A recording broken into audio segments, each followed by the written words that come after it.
2026년 새해가 밝았습니다. 여러분, 새해 복 많이 받으세요라는 인사가 올해는 유독 잔인하게 들리지 않으신가요? 지금 대한민국 부동산 커뮤니티와 대출 게시판은 그야말로 생지옥이 따로 없습니다. 집 샀더니 지옥이 시작됐다. 비명 지를 힘조차 없다. 무리해서 내 집 마련에 성공했던 영끌족들의 희망은 새해 시작과 함께 산산조각이 났습니다. 바로 믿었던 금리가 우리를 배신했기 때문입니다. 한국은행은 금리 인하라는 단어를 싹 지워버렸고 기다렸다는 듯이 시중은행들은 대출금리를 미친 듯이 올리기 시작했습니다. 3%대 금리, 이제는 전설 속의 이야기가 되었습니다. 당장 1월 19일부터 여러분의 통장은 털리기 시작합니다. 주담대 금리 폭등, 그리고 영끌족의 몰락. 과연 우리는 이 생지옥에서 살아남을 수 있을까요? 오늘 영상 뼈 때리는 현실을 아주 적나라하게 보여드리겠습니다. 마음 단단히 먹으시길 바랍니다. 지금 바로 시작합니다. 채널 고정, 지금부터 돈지식 충전소에 충전을 시작하겠습니다. 좋아요, 구독 부탁드릴게요. 솔직히 말해서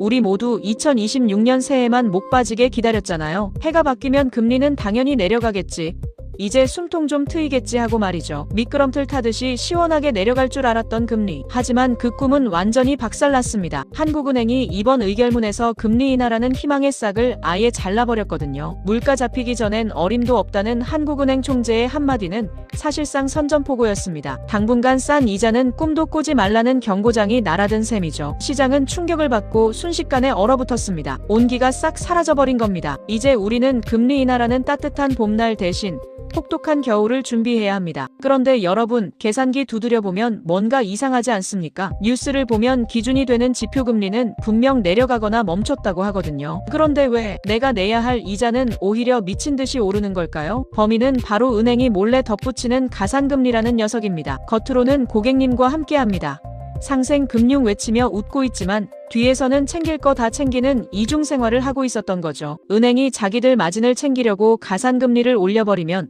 기준금리 인하는 아무 소용이 없습니다. 결국 재주는 곰이 부리고 돈은 은행이 다 가져가는 꼴이 된 겁니다. 뉴스에선 3%대 금리가 있다던데 저도 그 희망을 품고 직접 은행 창구로 달려가 봤습니다. 번호표를 뽑고 두근거리는 마음으로 상담원 앞에 앉았죠. 저도 그 뉴스에 나온 3% 금리 받을 수 있나요? 하지만 돌아온 대답은 충격적이었습니다. 단호하게 아니오였습니다. 은행원이 모니터를 돌려 보여준 실제 금리는 3%가 아니라 무려 6%라는 숫자였습니다. 아니, 뉴스랑 왜 달라요? 따져 물으니 깨알 같은 조건표를 들이밀더군요. 카드 실적 채우셨나요? 청약 통장 있으세요? 급여 이체는요? 사실상 우리 같은 일반인이 그 우대금리 조건을 다 맞추는 건 불가능에 가까운 미션입니다. 결국 3% 금리는 소수의 슈퍼 고객을 위한 미끼였을 뿐 우리가 실제로 받아든 성적표는 이자 폭탄이었습니다. 은행을 나서는 발걸음이 천근만근, 눈앞이 캄캄해집니다. 결국 우려했던 운명의 날 1월 19일이 지나가 버렸습니다. KB국민은행의 금리 인상 버튼은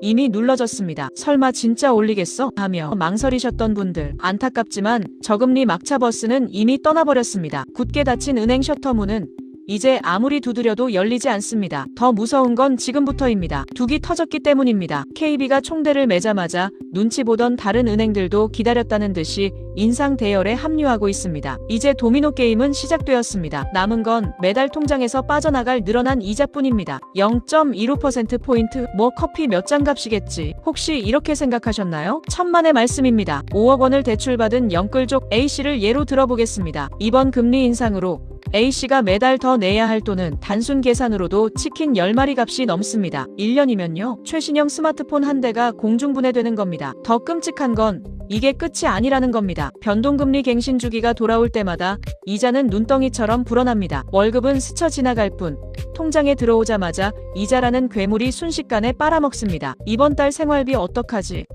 마트 장보기도 무섭고 외식은 꿈도 못 꿉니다. 아이 학원비를 줄여야 하나, 내 밥값을 줄여야 하나, 피마르는 고민이 시작됩니다. 집값은 그대로인데 내 주머니만 털리는 상황. 말 그대로 하우스 푸어의 재림입니다. 숨만 쉬어도 나가는 돈 때문에 영끌족들의 비명은 이제 신음조차 나지 않을 지경입니다. 도저히 못 버티겠다. 차라리 집을 팔고 빚을 갚자. 결국 눈물을 머금고 부동산에 매물을 내놓습니다. 하지만 현실은 냉혹합니다. 전화 한 통이 없습니다. 말 그대로 거래 절벽, 시장이 멈췄습니다. 매수자는 코빼기도 안 보이고 집 보러 오는 사람조차 뚝 끊겼습니다. 가격을 좀 더 낮춰볼까요? 1억, 2억, 호가를 낮춰봐도 소용이 없습니다. 내 집이 자산이 아니라 나를 가두는 거대한 감옥이 되어버린 겁니다. 이자는 꼬박꼬박 나가는데 집값은 떨어지고 팔고 싶어도 팔 수 없는 상황. 소중한 보금자리가 순식간에 애물단지로 전락했습니다. 이러지도 저러지도 못하는 사이 영끌족의 속은 새까맣게 타들어갑니다. 변동금리가 계속 오르니 지금이라도 고정금리로 갈아탈까요? 많은 분들이 이렇게 묻습니다. 하지만 죄송합니다. 너무 늦었습니다. 고정금리의 기준이 되는 은행채 5년물 금리가 이미 저세상 텐션으로 폭등했거든요. 금리 인하 기대감이 사라지자마자 시장 금리가 먼저 반응해서 튀어오른 겁니다. 지금 은행에 가서 고정금리 상품을 알아보면 변동금리랑 별 차이 없네 하실 겁니다. 오히려 당장은 고정금리가 더 비싼 경우도 허다합니다. 방패 사러 갔더니 방패값이 금값인 격이죠. 게다가 DSR 대출 규제 때문에 갈아타려고 해도 한도가 줄어들어 대출이 거절되기 일쑤입니다. 싼 금리로 갈아탈 수 있는 기회의 문은 2025년 말에 이미 닫혀버렸습니다. 이제는 울며 겨자 먹기로 오르는 금리를 온몸으로 맞아야 하는 상황입니다. 이제 감정을 빼고 냉정하게 결정해야 할 시간입니다. 길은 딱 두 가지뿐입니다. 당장 가계부를 펴고 계산기를 두드리세요. 내가 이 이자를 감당할 수 있는가? 만약 라면만 먹으면서라도 이자를 낼 수 있다면 버티기 모드로 가십시오. 소비를 0으로 줄이고 투잡, 쓰리잡을 뛰어서라도 집을 지키는 겁니다. 언젠가 봄은 오니까요. 하지만 매달 빚이 늘어나고 삶이 무너지고 있다면 지금이라도 손절하십시오. 아깝다고요? 가지고 있다가 다 죽습니다. 언젠가 오르겠지 하는 희망 고문. 그게 사람을 가장 비참하게 만듭니다. 팔 하나를 내어주고 목숨을 구하는 심정으로 현금을 확보해야 합니다. 집보다 중요한 건 바로 여러분의 삶 그 자체이기 때문입니다. 여러분, 냉정하게 말씀드리겠습니다. 2026년 대한민국은 각자 도생의 시대입니다. 정부가 구해줄 거다, 은행이 봐줄 거다. 그런 헛된 기대는 지금 당장 쓰레기통에 버리십시오. 내 자산과 내 가족을 지킬 수 있는 건 오직 나 자신의 공부와 판단력 뿐입니다. 혼자서 이 거친 파도를 헤쳐나가기 두려우신가요? 걱정 마세요. 돈지식 충전소가 여러분의 가장 든든한 생존 나침반이 되어드리겠습니다. 누구보다 빠르게 그리고 냉철하게 돈이 되는 진짜 정보를 계속 받아보고 싶다면 지금 바로 구독과 좋아요, 알림 설정까지 잊지 말고 눌러주세요. 살아남읍시다. 그리고 꼭 부자가 됩시다. 다음 영상에서 뵙겠습니다.